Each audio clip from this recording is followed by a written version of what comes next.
Hey YouTube, what's up? This is Steven and welcome back. Alright, so in this video I want to examine, explore, and analyze the question: can light-skinned black people and biracial people mixed with black be pro-black? Right? Sometimes, these conversations come up where it's like, okay, people kind of say like, oh, you can't be pro-black because you know you don't look a certain way, right? I know YouTube users, like Cynthia G and Angel Ramirez Jordan have sort of kind of spoken on that a little bit. I know Cynthia G has definitely spoken on that. But with Cynthia G, her situation's a little different. But I do, want to give an honorable mention to Cynthia G though, because sometimes people kind of come at her with that type of you can't be pro-black because your hair is straight, or you wear makeup, right? You live in a white neighborhood, you can't be pro-black. You don't talk black. All right, so yeah. So I'll give an honorable mention to Cynthia G. But in this particular video, though, I want to concentrate on, light-skinned black folk and biracial folk mixed with black, right? Can they, I guess I should probably say we, right?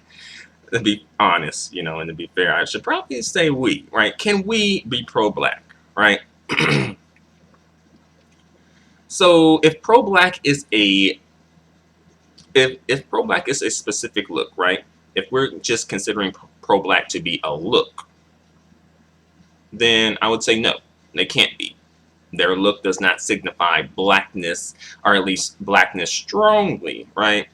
I guess they could grow out like an afro, and that could probably help, right?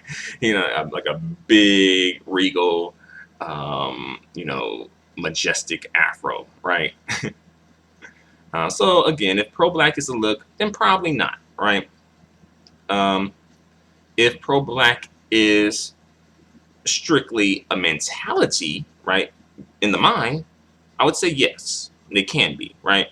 Because the mind, that's your mindset and your mentality can definitely be pro-black, you know.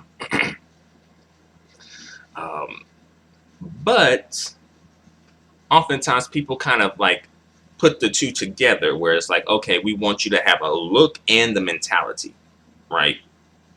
But sometimes people get caught up in the look, and people sometimes assume that the look equals the mentality, right? When it's like, oh, this person looks pro-black because they got like dreads, their hair's naturally got like long dreads, dark skin, very African features, right?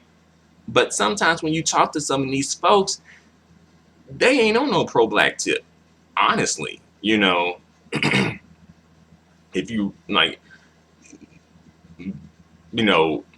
for instance, for example, not trying to be shady, but I think uh, Burn or Bernie Tree 66, right?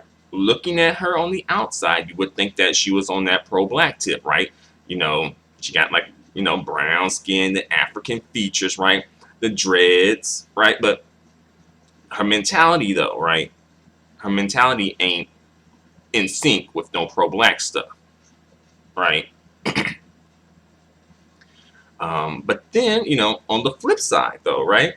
You got someone like, say, perhaps, a Colin Kaepernick or a Jesse Williams, well, their look doesn't really signify pro-blackness, but their mentality seems to be on sync with pro-blackness, right? I know Jesse Williams had that situation with, him supposedly leaving his wife for Mika Kelly or something like that. Which, by the way, I think Jesse kind of got off a little easy in that situation when it came to like the community and all that stuff. Because had Jesse had been a dark-skinned man and did that, folks would have been, especially black women, would have been dragging him up and down the internet, side to side, diagonally, all over the internet. All right. So Jesse got off pretty easy, so far at least. A quick sidebar, but back to business. So yeah, if you see, those guys probably don't have the blackest look, quote unquote, right?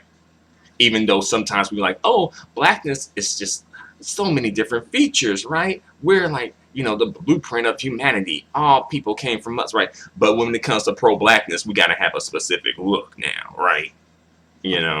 But whatever. But their mentality seemed to be on sync with pro-black stuff, right? So mentally. So, in our society, we often are judged based on how we look. So I would say, like, I could understand some people's skepticism about pro-blacks who don't look black or pro-black, quote unquote. But I think it's important to listen to the person's viewpoints and to analyze their mentality and their mindset, because that's ultimately what's most important, right? Ultimately, that is what's going to make or break it, make or break the person as a pro-black, in my opinion, right?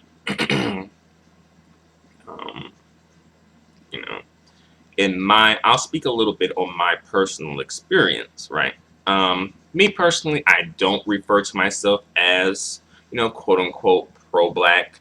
Really, to be honest, and also I kind of got this from a YouTube user who goes by Lashid for you, but shout out to her.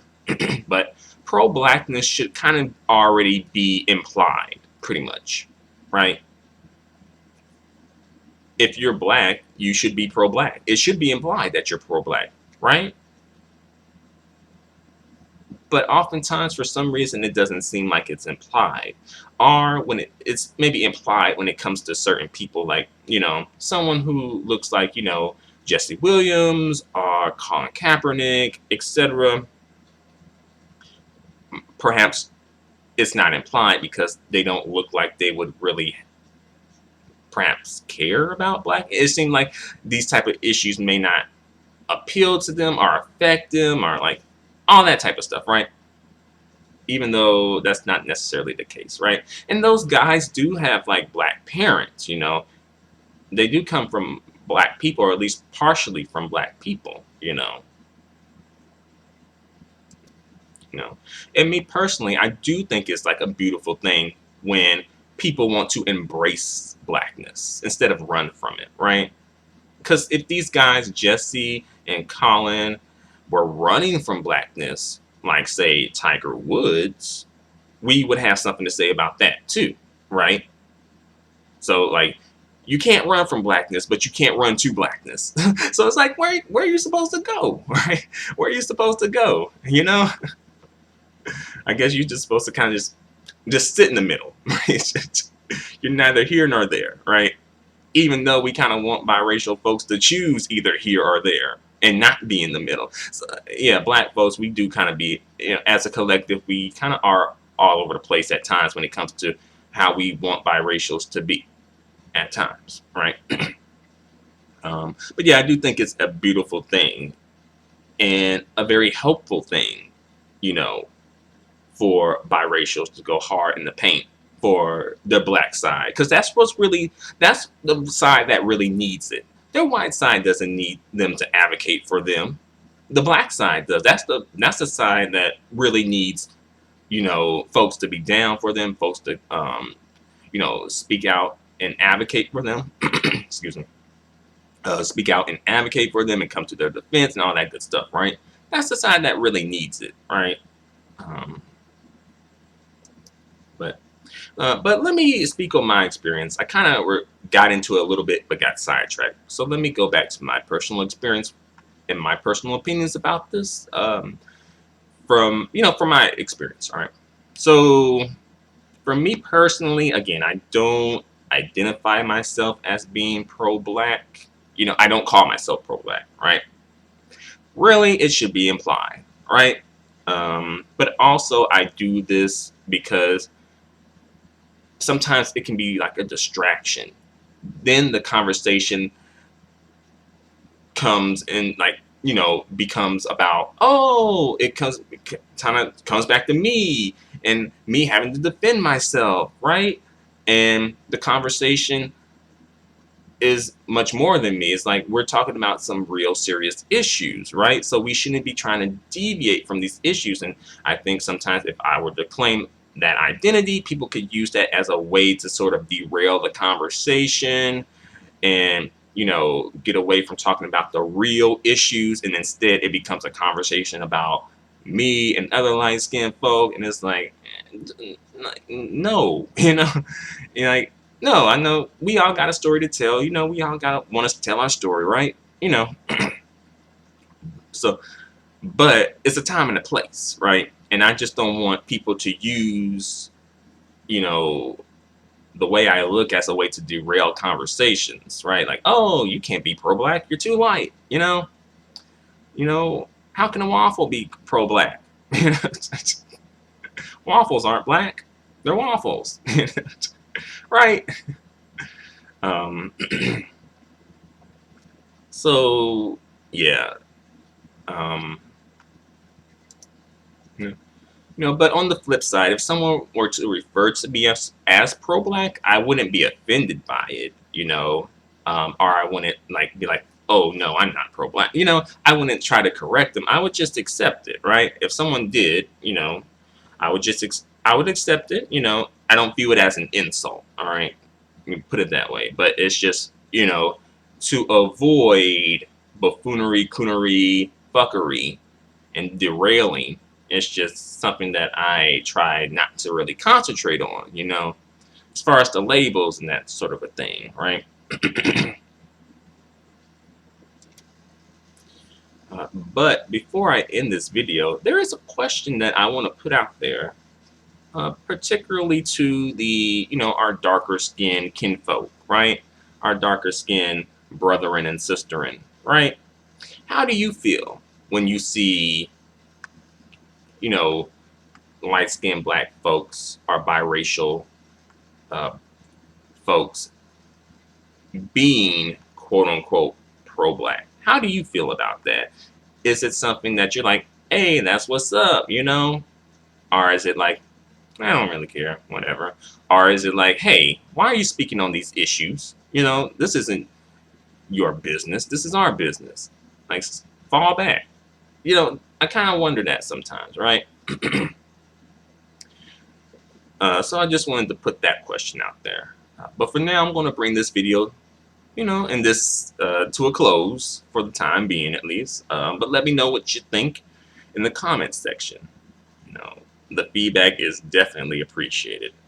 Until the next video, adios and goodbye for now.